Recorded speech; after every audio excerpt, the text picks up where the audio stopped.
Bienvenidos y bienvenidas a Enclave Política. En Ecuador ya no sabemos cómo calificar el momento, la coyuntura, la economía, la realidad social. El presidente de la República acusa de todos los males a otros. Nunca él es responsable de nada. Y a eso le añadimos un elemento que puede preocupar, porque en América Latina esto ya ha pasado. El ministro de Defensa le declaró la guerra al narcotráfico. Esto nos recuerda mucho lo que pasó en el año 2006-2007 con la declaración del presidente mexicano de entonces, Felipe Calderón. Entraremos en una guerra que traerá las mismas consecuencias de México, y a todo ello además la Asamblea destituyó a la presidenta de esa institución, la señora Guadalupe Llori, y ahora el señor Virgilio Saquicela está en ese cargo. ¿Cómo entendemos esta realidad? ¿Cómo valoramos este momento político, económico y social?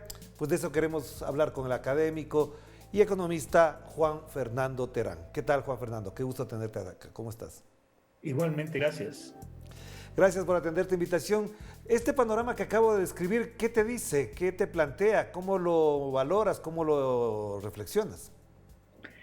Mira, te voy a comentar algo que me sucedió el día de ayer cuando estaba justamente viendo alguno de tus informativos. Me quedé sin palabras literalmente frente a lo que decía el presidente ecuatoriano. La capacidad de asombro que uno puede tener es inagotable en este instante en el Ecuador. Es una cosa tras otra cosa que te deja espantado. No puedes imaginarte que el presidente de un país tenga las actitudes que tiene Guillermo Lasso. Cuando tú te referías al problema del narcotráfico y de la guerra contra el narcotráfico, eso hay que verle desde una perspectiva más amplia, que es la perspectiva de la descomposición del Estado ecuatoriano que generó el anterior gobierno de Lenín Moreno, que estuvo dirigido en realidad por el actual presidente, que es Guillermo Lasso, y el actual presidente. Es una descomposición del Estado que es producto de las élites en el poder. Y en eso hay que estar absolutamente claros. Entonces, no se trata de que el problema del narcotráfico pueda ser homologado a lo que sucede en otros países, porque no sucede así. Cuando tú tienes la penetración del narcotráfico en un país, es como dice la palabra, está entrando en un país. Hay mecanismos de defensa de esa sociedad para lo que se le viene desde como un golpe externo. Pero no tienes un país que solito se está destruyendo institucionalmente. Independientemente de que venga o no venga el narcotráfico, lo que encuentras en el Ecuador es una destrucción institucional, que repito, la ha causado la derecha ecuatoriana, y hay que decirlo así. ¿Y Esa cuál es el destrucción motivo para eso? institucional. ¿Y por qué lo hace? ¿Por qué lo haría la derecha cuando ellos en la práctica llegaron al poder diciendo que la izquierda no podía ni administrar una tienda de barrio? Ellos han administrado bancos, han administrado empresas, y parece que el Estado casi siempre en manos de empresarios se desvanece, se destruye o se desinstitucionaliza, como tú dices. Mira, no quiero teorizar mucho sobre esto y por eso te voy a decir algo que me dijo una señora en la esquina comprando cosas y que ejemplifica y te da una respuesta de lo que está sucediendo. ¿Para qué destruyen el Estado? La señora se quejaba de que ya no hay medicinas, ya no hay atención médica, ya cuando vas a un hospital público, el mismo doctor, si es que encuentras a un doctor, te dice que compres los instrumentos y los insumos que necesita para tratarte como médico. ¿Por qué me contaba esto la señora, una señora que compra y vende cosas en la calle? Porque le atinó a la pregunta que tú hacías.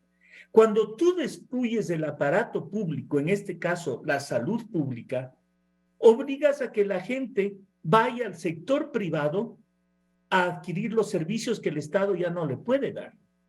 Y esta señora lo que me decía era, el doctor me dice que sí me atiende, pero que tengo que comprar todo en la clínica o en la farmacia privada, porque no hay literalmente para que me atienda.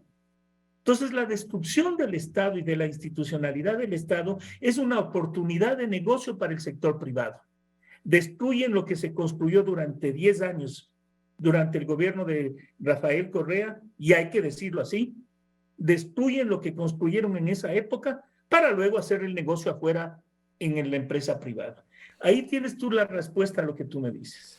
Ya, y siendo así, en este contexto, la situación interna del país no es fácil porque yo me pongo en los zapatos de Guillermo Lasso, no quisiera ser presidente, pero si me pusiera en los zapatos de él, tengo tantos frentes abiertos en el interno, en el externo, en la seguridad, en lo social, en lo económico, incluso hasta en lo político institucional.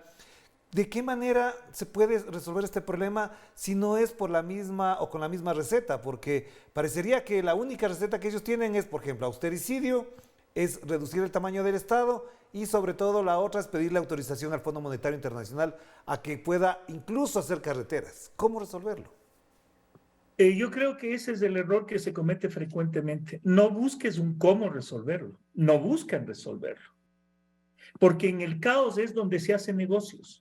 Y se hacen negocios también en el caos político, porque mientras tienen al país discutiendo sobre si el presidente tiene o no bonitos zapatos, sobre si la alcaldesa es o no es guapa, sobre si la persona que está dirigiendo una alcaldía en una ciudad es o no la adecuada. Nos mantienen jugando en ese juego de la política banal, en la política que no tiene ningún sentido. En todo ese caos deliberado, lo que se hacen son las cosas que quiere el plan de negocios del gobierno, el plan de negocios de la élite. Eso es lo que sucede. Entonces, cuando tú observas todo lo que pasa en el Parlamento ecuatoriano, que es, de nuevo, no podemos comparar con lo que sucede en otros países y con lo que sucedió en el país en el pasado. Porque si partimos del principio de que todo parlamento es una payasada, pues no es tan simple, no es lo mismo el parlamento de ahora que el parlamento de hace 20 años. También podía haber habido payasada, de acuerdo. Cuando yo era joven, tenía 18 años, veía las payasadas del Congreso que eran esporádicas.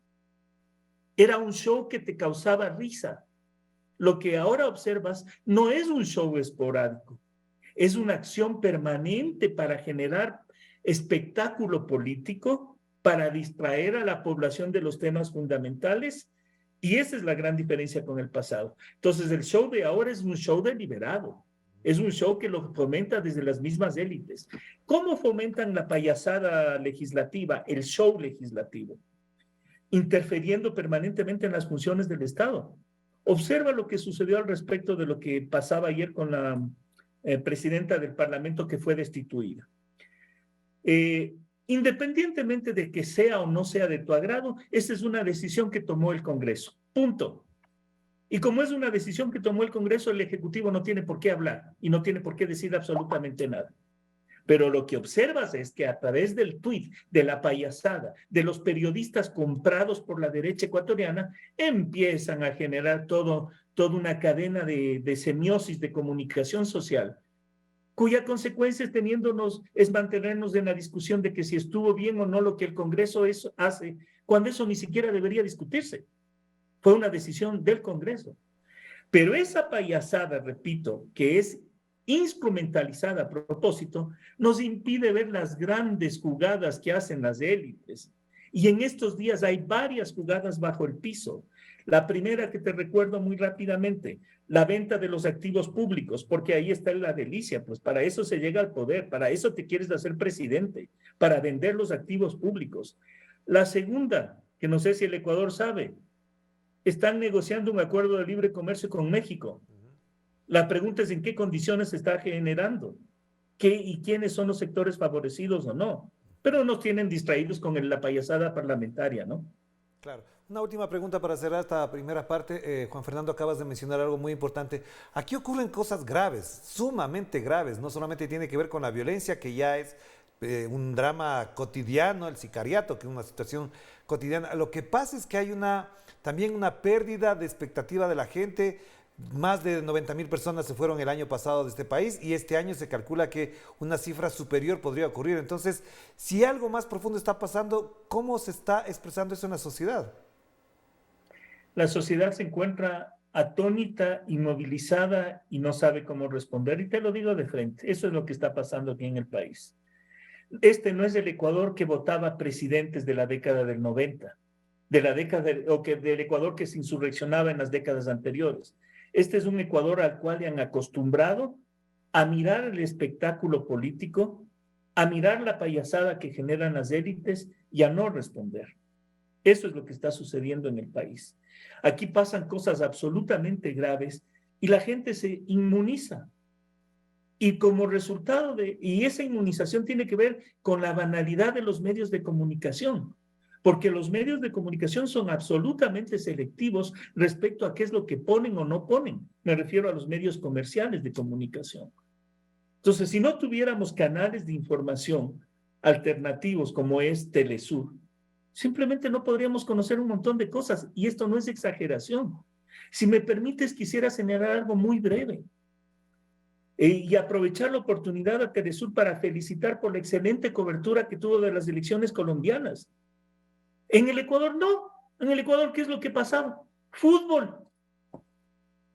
Pasa un hecho importantísimo en América Latina y en el Ecuador los medios silenciados, como que no sucede nada. Un hecho que influye directamente en nuestras condiciones. ¿Por qué? Porque lo que pasa en Colombia con el narcotráfico, con el narcoestado colombiano, influye directamente en el Ecuador. Claro que sí. Hagamos la primera pausa y volvamos enseguida para seguir comentando con Juan Fernando Terán este panorama espeso, denso, difícil, incierto que vive este país andino llamado Ecuador. Vamos a la pausa.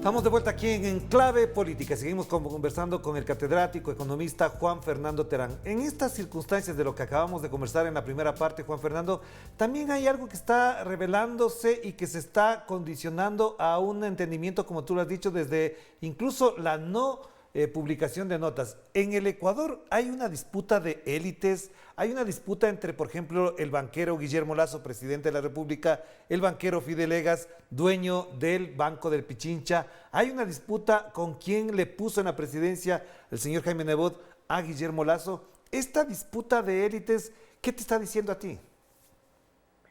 De nuevo que hay un retroceso de la democracia, porque no son los grupos sociales, las demandas sociales, las que están siendo posicionadas en la esfera pública. Hay un montón de cosas que están represadas y en silencio, pero que literalmente no se observan. Te doy otro ejemplo muy actual. El día de ayer, los médicos ecuatorianos anuncian movilizaciones en los próximos días. Y no médicos privados o médicos públicos, la Federación de Médicos. ¿Por qué? Porque la situación de la salud en el Ecuador es caótica. Pero ¿dónde están esas noticias? ¿Dónde se las observa? ¿De qué se quejan o no se quejan los médicos? ¿Qué es lo que está pasando? No se posicionan los temas de la sociedad. No hay medios de comunicación que operen para fortalecer la democracia. Los medios de comunicación están operando como las cajas de resonancia de los grupos de élite. Y eso es lo que está sucediendo. Entonces, cuando la noticia es que se pelean entre el banquero A y el banquero B, también sigue siendo parte del espectáculo político. No se observa lo que pasa con la gente y sus necesidades. Pero no dejemos de mencionar esto, Juan Fernando, porque que se peleen dos grandes banqueros, Guillermo Lasso y Fidelegas, es porque algo pasa. O a los unos no les está dando todo lo que piden, o el otro quiere cosechar por propia cuenta a su favor, a su grupo, y eso efectivamente va a tener consecuencias. No nos olvidemos que en los años 90, finalizando los años 90, las disputas entre los hermanos de Isaías, dueños del banco Filambanco, y los dueños, por ejemplo, del banco Pichincha, del Produbanco, del Banco Popular, ocasionó la crisis más terrible que ha vivido el Ecuador en las últimas décadas. Eso es cierto, así es. Pero mira, la disputa es tan simple porque se pelean por el banco público del país. Eso es todo. El Banco del Pacífico es la banca más grande del país. Lo quieren privatizar, entonces se quieren llevar hasta los huesos de los activos públicos. Eso es todo. Esa es la pelea que está en el fondo. Que esa pelea conduzca a inestabilidad política, no lo sé, no creo. Porque en un país que no ha tenido gobierno en los últimos 5 años, ya es todo factible, ya ni siquiera necesitas de inestabilidad política. Cuando me refiero a que no ha tenido gobierno en los últimos 5 años, No es exageración. Quiero que por favor vayan a las calles y pregunten a cualquier ciudadano cuál es el nombre del ministro de Salud, cuál es el nombre del ministro de Economía. Ni siquiera se conocen. La expresión más visible de ese desgobierno es la ausencia de figuras políticas claras que den vocería de lo que el mismo gobierno quiere hacer frente a la sociedad. No hay eso. Entonces, no creo que una pelea interbancaria, porque en definitiva son grupos oligárquicos en el poder disputándose los activos públicos, no creo que conduzca a inestabilidad política. El Ecuador está tan destruido institucionalmente, le han golpeado tanto a las organizaciones sociales que no veo posibilidades de inestabilidad política. Y a propósito de esto, quisiera que me des un minuto para hacer acuerdo de una cosa. Les vi a los maestros gracias a Twitter, no gracias a los medios de comunicación ecuatorianos, les vi a los maestros protestando por la situación tan grave en la que están en este instante. Eso es lo que está sucediendo. Pero ellos no votaron por este gobierno. No se organizaron para votar por un banquero en el poder. Por favor, aprendan de lo que ustedes mismos hacen. Ya, pero entonces esto que estás planteando obviamente nos lleva a lo otro, porque parecería que en este país existen cosas que no se discuten, que no se plantean, que no se debaten ni se publican. Por ejemplo, el embajador de Estados Unidos habla de 19 narcogenerales. 3 generales del ejército o de las Fuerzas Armadas en general fueron destituidos por estar vinculados a un negocio piramidal de lavado de activos, donde incluso mataron al dueño de esa pirámide de lavado de activos. Estos son temas graves. No lo dijo Telesur, no lo dijo Correa, no lo dijo el chavismo, como les gusta decir. Lo dijo el embajador de los Estados Unidos. ¿Cómo es posible que en este país no se debata que hay 19 narcogenerales, que haya 3 militares involucrados y ellos ni siquiera han sido llamados a juicio? Entonces, esto que refleja algo más profundo, también explica otra parte. A unos sí hay justicia inmediata y expedita, casi que justicia express, y los otros impunes frente a un drama duro que es el narcotráfico. Me estaba riendo mientras hablabas de esto, porque si alguien me preguntara de dónde obtengo información sobre el Ecuador, yo diría de Telesur, que es la mejor información. Y la segunda fuente de información es afortunadamente la embajada norteamericana. La embajada norteamericana que nos dice a los ecuatorianos lo que este gobierno está haciendo o quiere hacer. Así de patética es la situación del país.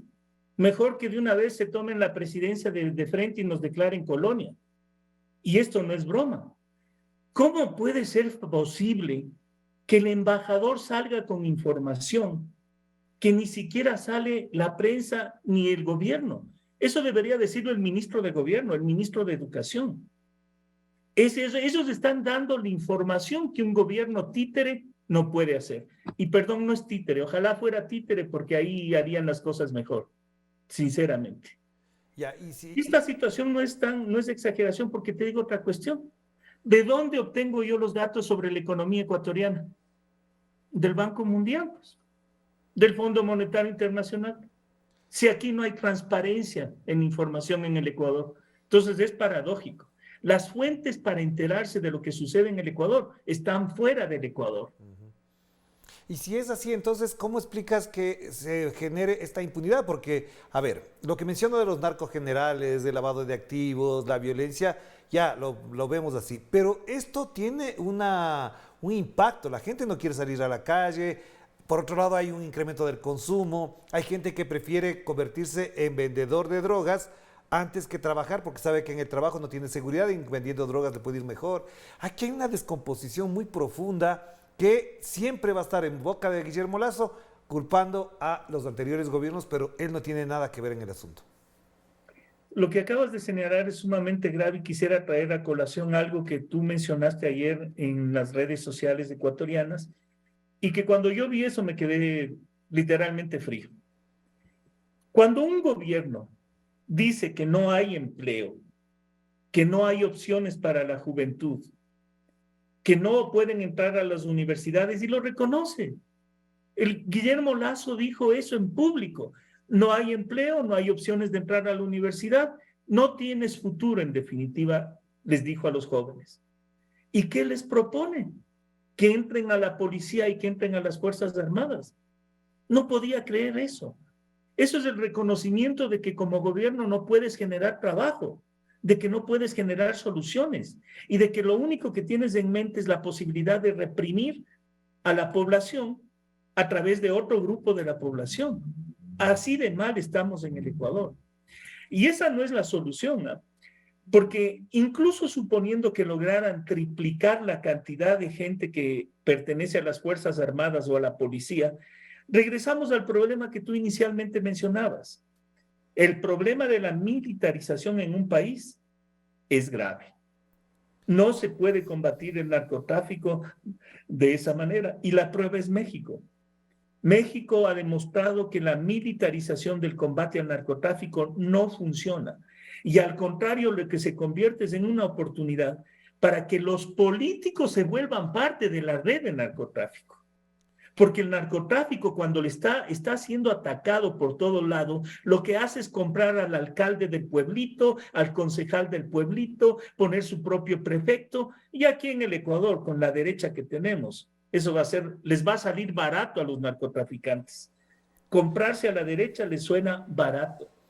Claro, pero entonces para cerrar con esta última pregunta, a propósito, efectivamente leía tu artículo publicado en Ruta Crítica, Pobre País, y eso que además refleja es como un sentimiento, como una expresión de ánimo, parecería que también genera otra situación, es decir, si no hay esperanza, si no hay, incluso si habiendo miedo, no hay protesta, entonces este país va a quedar en manos del señor Guillermo Lasso porque incluso la revocatoria del mandato podría frustrarse en pocas semanas. Así es, ojalá no sea así, ojalá respeten la voluntad del pueblo. Hay un proceso en este rato para recoger firmas y sacarle al presidente Lasso del poder, ojalá respeten eso. Yo en lo personal no creo. Acabas de mencionar este artículo que escribí que se llama Pobre País. Quiero traer a colación otra cosa y ponerla en perspectiva internacional. La prensa ecuatoriana, al igual que la prensa latinoamericana de la derecha, se pasa criticando a países como Cuba, como Nicaragua y como Venezuela todo el tiempo. Pobrecitos los cubanos, pobrecitos los nicaragüenses, pobrecitos los venezolanos. Y en ese discurso de lo pobre, pobre, pobre, se olvidan de señalar cosas como las siguientes. Venezuela creció en el primer trimestre de este año más del 10%. Ese es el crecimiento de la economía venezolana con todo el acoso que le hace Estados Unidos. Y no se dice nada. Entonces, no me parece que sean pobrecitos los venezolanos en ese sentido que se utiliza la palabra en español. Pobrecito es un país en el cual el presidente te dice como joven, mejor métete a la policía y al ejército porque no hay trabajo. Ese es pobrecito. Ese es un país sin expectativas, sin sueños, sin nadie que lo conduzca. Claro que sí.